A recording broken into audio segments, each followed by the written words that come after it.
at the moment about what I call the round building and using different languages.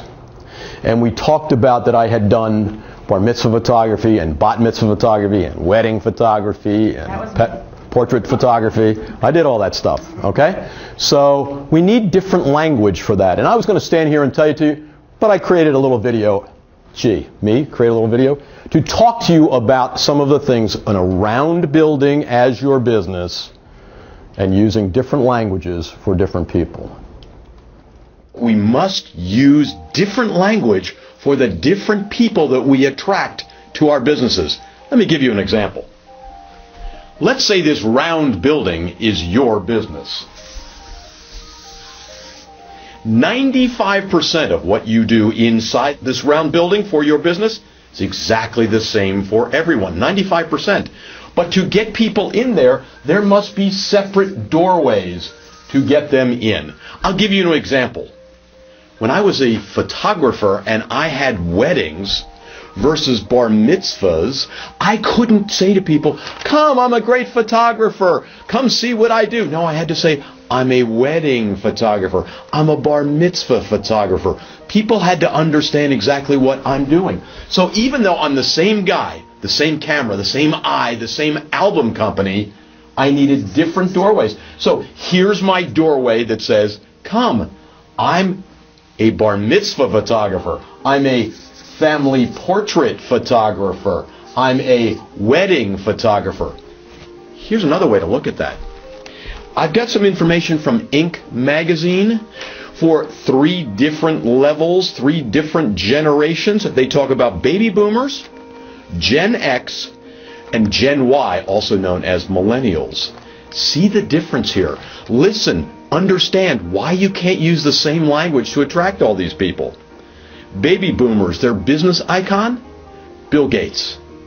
Generation X, that's 1964 to 80 when they were born. Jeff Bezos. He's the Amazon guy.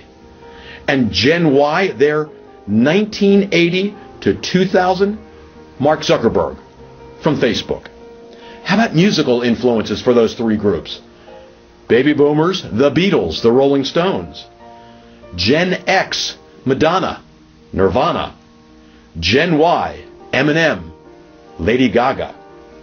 How about defining moments? Those things that we lived through. Those things that we say, oh, I can't believe that you're not old enough to remember this. I remember my parents talking about the Great Depression and World War II. I'm a baby boomer. What are some of these? Baby boomers, Vietnam War, Watergate. Gen X, the fall of the Berlin Wall, the O.J. Simpson trial. And Gen Y millennials, September 11, and the rise of social media. What were some of the technical breakthroughs for these generations? Fax machine for baby boomers, personal computers for Gen X, and smartphones for Gen Y.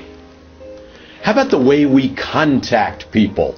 This is really key to your business, how you contact people in these 3 groups. Baby boomers, call me. Gen X, email me. Gen Y millennials, Facebook me. Well, I think that's true, but I also think that's smartphone. You need to text to those people. Certainly anyone younger than that, you need to text to them. And then they say, it's 9 o'clock. Where are these 3 groups of people? The baby boomer, in the office. The Gen X, home with the family. And the Gen Y millennials, out with friends, but checking email. Is it any wonder that we need different language to get in for these people to bring them into our businesses? You can't talk to someone who's a baby boomer using the same language as you do to someone who is a millennial. Then again, you can't do the same if it's male or female either. There's different language. So just think, in your business, what language are you speaking? Are you using separate doorways to bring people into your business? You know, and as a wedding photographer,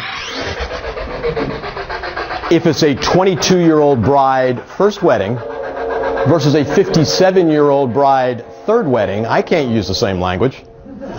I got to tell you, the 57-year-old bride, because I did a couple of those, they don't want to know about these great big fancy albums that they paid for, and that guy's wearing that pale blue tuxedo from all those years ago, and my God, I just wish I could burn that thing, right? My daughter insists that I keep it, I can't throw it away, right? She wants something different.